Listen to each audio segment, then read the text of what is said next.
नमस्कार विद्यार्थी मित्रांनो, अपस्किल अकॅडमी या यूट्यूब चॅनलवर मी प्राध्यापक महेश सर आपलं सर्वांचं स्वागत करतो. आजच्या लेक्चरमध्ये आपल्याला पोलीस भरतीसाठी गणिताचा जो काय सेट असणार आहे, जे संभाव्य प्रश्न असणार आहेत येणाऱ्या अपकमिंग एक्झाममध्ये अशा टाईपचे प्रश्न येऊ शकतात, त्याचा फर्स्ट सेट आपल्याला आजच्या लेक्चरमध्ये बघायचा आहे. चला आपण लेक्चरला स्टार्ट करूया. पहिला क्वेश्चन आहे मित्रांनो आजचा बघा. हा प्रश्न नाशिक शहर पोलीसला विचारला होता. प्रश्न असा आहे की एका व्यक्तीला एक काम करण्यासाठी 20 दिवस लागतात, दुसऱ्याला 12 दिवस लागतात, तर दोघे मिळून ते काम किती दिवसात पूर्ण करतील असा प्रश्न विचारलेला आहे.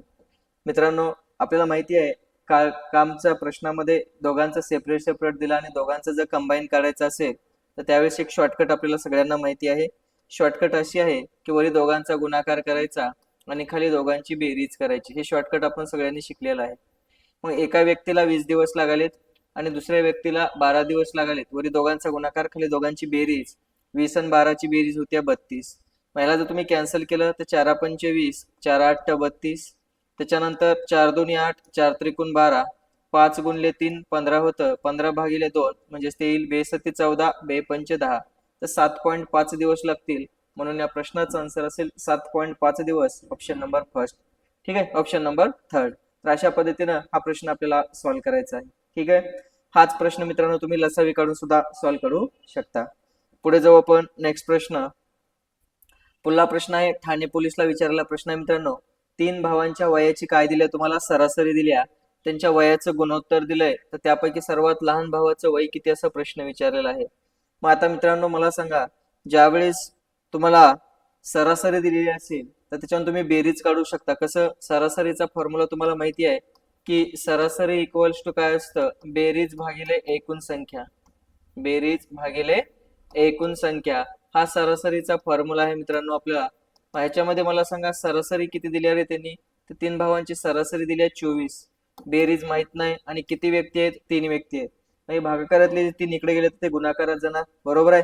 म्हणजे काय येईल रे हे, 24 गुणिले 3.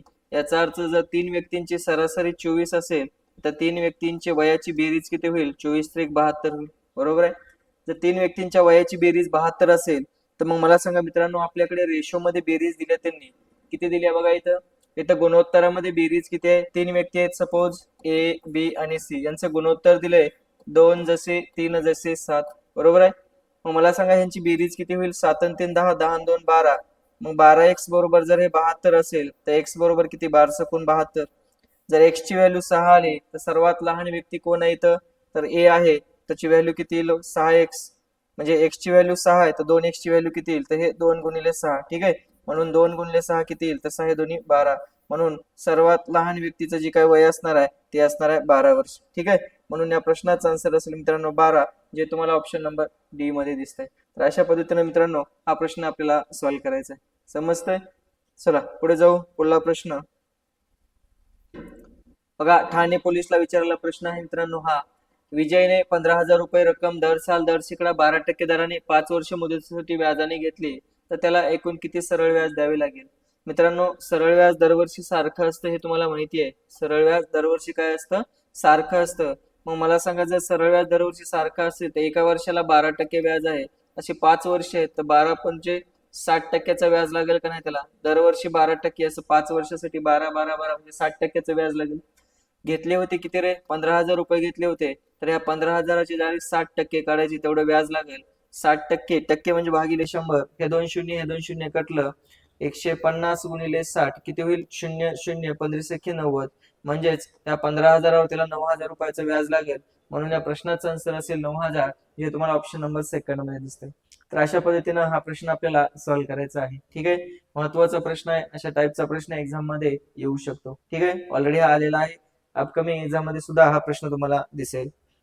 पुढे जाऊ. पुढला प्रश्न ठाणे पोलीसला विचारलेला प्रश्न आहे मित्रांनो बघा.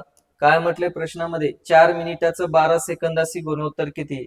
आता हे गुणोत्तर काढायचंय मित्रांनो. ज्यावेळेस गुणोत्तर काढायचं असतं त्यावेळेस जी काही क्वांटिटी असणार आहे, म्हणजे एकक असणार आहे, ते एकक सारखं पाहिजे. जसं इथं मिनिट आहे आणि इथं सेकंद आहे, तर त्या मिनिटाला सेकंदात कन्वर्ट करावं लागेल आपल्याला. आपल्याला माहिती आहे 1 मिनिट म्हणजे 60 सेकंद असतात. जर 1 मिनिट म्हणजे 60 सेकंद असतील मित्रांनो, तर ते 4 मिनिटाला सेकंदामध्ये कन्वर्ट करावं लागेल. मग 4 मिनिट म्हणजे किती सेकंद झाले, तर हे 4 × 60 करा तर ते झाले 240 सेकंद, बरोबर आहे. मग हे 4 मिनिटाचे 240 सेकंद झाले आणि हे 12 सेकंद झाले. त्यांचं गुणोत्तर किती येईल मग? 12 × 1 = 12, 12 × 2 = 24 आणि हा 0 म्हणजे 20 जसे 1 हे त्यांचं गुणोत्तर येईल. म्हणून या प्रश्नाचा आन्सर असेल ऑप्शन नंबर डी, जे तुम्हाला 20 जसे 1 ऑप्शन नंबर डी मध्ये दिसतंय. तर अशा पद्धतीनं हा प्रश्न आपल्याला सॉल्व्ह करायचा आहे. समजतंय मित्रांनो? पुढे जाऊ. पुढला प्रश्न. पुढे बघा, पुढीलपैकी सर्वात मोठा अपूर्णांक कोणता? ठाणे पोलीसला विचारलेला प्रश्न आहे. आता मित्रांनो, ज्यावेळेस अंश सारखा असेल आणि त्यांचा छेद वेगवेगळा असेल त्यावेळेस अपूर्णांक मोठा कसा ओळखायचा? बघा, 1/2, 1/3, 1/4 आणि 1/5 ह्याच्यामध्ये सगळ्यांचा अंश काय सारखा आहे.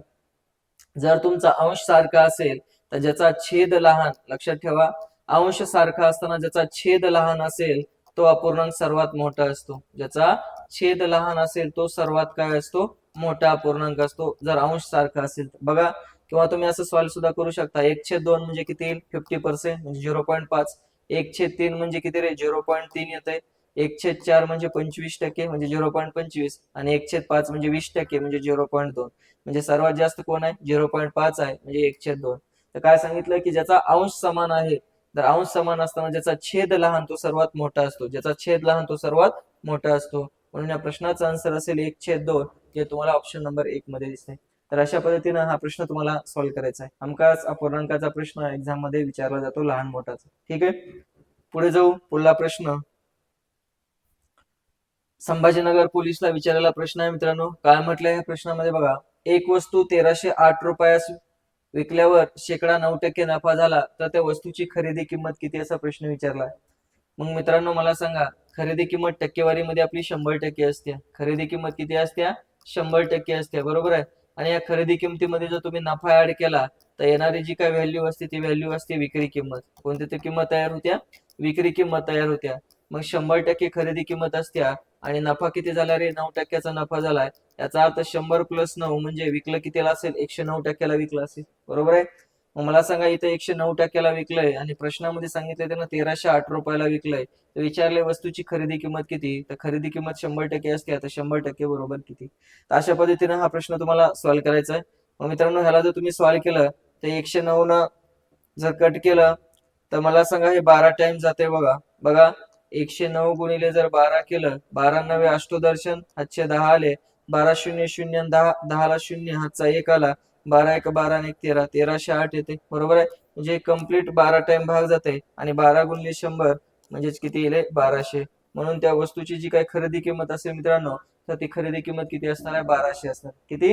1200. म्हणून या प्रश्नाचा आन्सर असेल 1200. तर अशा पद्धतीनं हा प्रश्न आपल्याला सॉल्व्ह करायचा आहे. ठीक आहे, पुढे जाऊ मित्रांनो. पुढला प्रश्न बघा, संभाजीनगर पोलीसलाच विचारलेला प्रश्न आहे. काय म्हटलंय त्या प्रश्नामध्ये की 700 लिटर पाणी मावणारी टाकीचा 3/16 भाग पाण्याने भरलेला आहे म्हटलंय, बरोबर आहे. आणि तर टाकीत अजून किती लिटर पाणी मावेल असा प्रश्न विचारला. बघा, किती लिटरची टाकी आहे? तर 800 लिटरची टाकी आहे मित्रांनो. किती लिटरची? 800 लिटरची. आणि त्याच्यामध्ये 3/16 भाग पाण्याने भरलेला आहे, बरोबर आहे.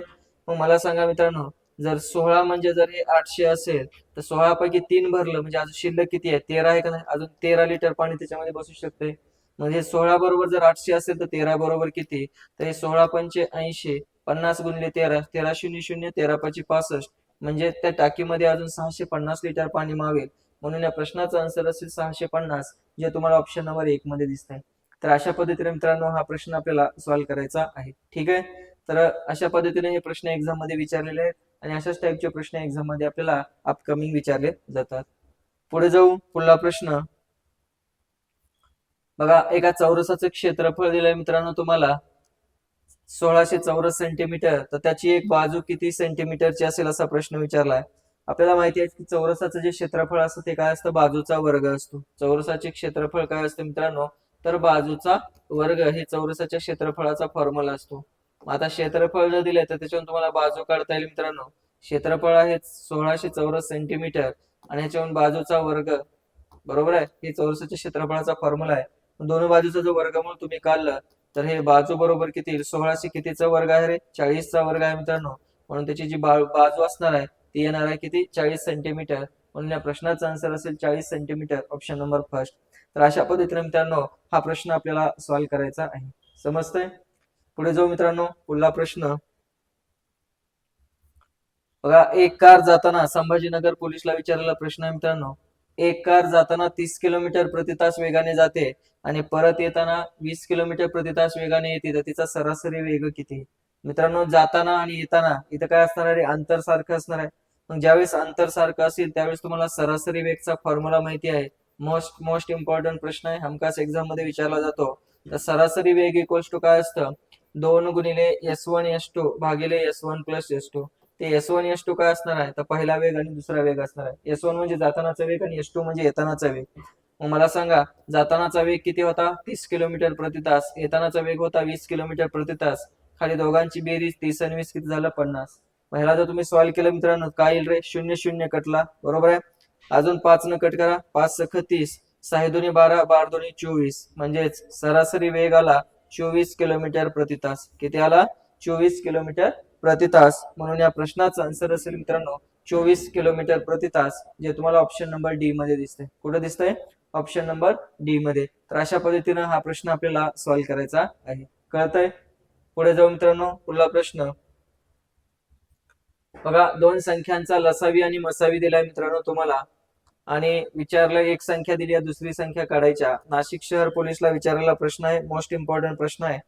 अशा टाईपचे प्रश्न एक्झाम मध्ये हमखास विचारले जातात. तर त्याच्यासाठी एक फॉर्म्युला लक्षात ठेवा मित्रांनो. एक फॉर्म्युला महत्वाचा आहे. लसावी गुणिले मसावी, लसावी गुणिले मसावी इक्वल्स टू पहिली संख्या इंटू दुसरी संख्या. मोस्ट मोस्ट इम्पॉर्टंट फॉर्म्युला आहे. ह्याच्यावर हमखास एक्झाम मध्ये परीक्षेमध्ये प्रश्न विचारला जातो. पहिली संख्या इंटू दुसरी संख्या. आता ह्याच्यात जे दिले ते पुट करायचे आपल्याला. फक्त काय दिलंय बघा. लसावी दिलाय 420, मसावी दिलाय 15 आपल्याला. त्यातली एक संख्या दिली 105 आणि दुसरी संख्या माहित नाही, काढायची. बरोबर आहे. ह्याला जर तुम्ही सॉल्व्ह केलं मित्रांनो बघा, तर हे 15 1 15, 15 7 पाचोदर्शन, बरोबर आहे. एक्स ची व्हॅल्यू काढायची मित्रांनो. एकाले 7 इकडे भागाकारात येणार, तर हे 420 भागिले 7 बरोबर एक्स. 7 1 7, 7 7 42 आणि हा 0. म्हणून जर एक संख्या तुमची किती असेल? 105 असेल, तर दुसरी संख्या 60 असणार आहे. म्हणून या प्रश्नाचा आन्सर असेल 60, जे तुम्हाला ऑप्शन नंबर सी मध्ये दिसतंय. तर अशा पद्धतीनं हा प्रश्न आपल्याला सॉल्व्ह करायचा आहे. मोस्ट मोस्ट इम्पॉर्टंट प्रश्न आहे. अशा टाईपचे प्रश्न एक्झाम मध्ये भरपूर वेळेस आलेले आहेत. ठीक आहे. फक्त व्हॅल्यू तुमच्या वेगळ्या येतील मित्रांनो. अशाच टाईपचा प्रश्न तुम्हाला एक्झाम मध्ये येऊ शकतो. ठीक आहे. पुढे जाऊन पुढला प्रश्न सरासरीचा महत्वाचा प्रश्न आहे मित्रांनो. हा सुद्धा सिंधुदुर्ग पोलीसला विचारलेला आहे.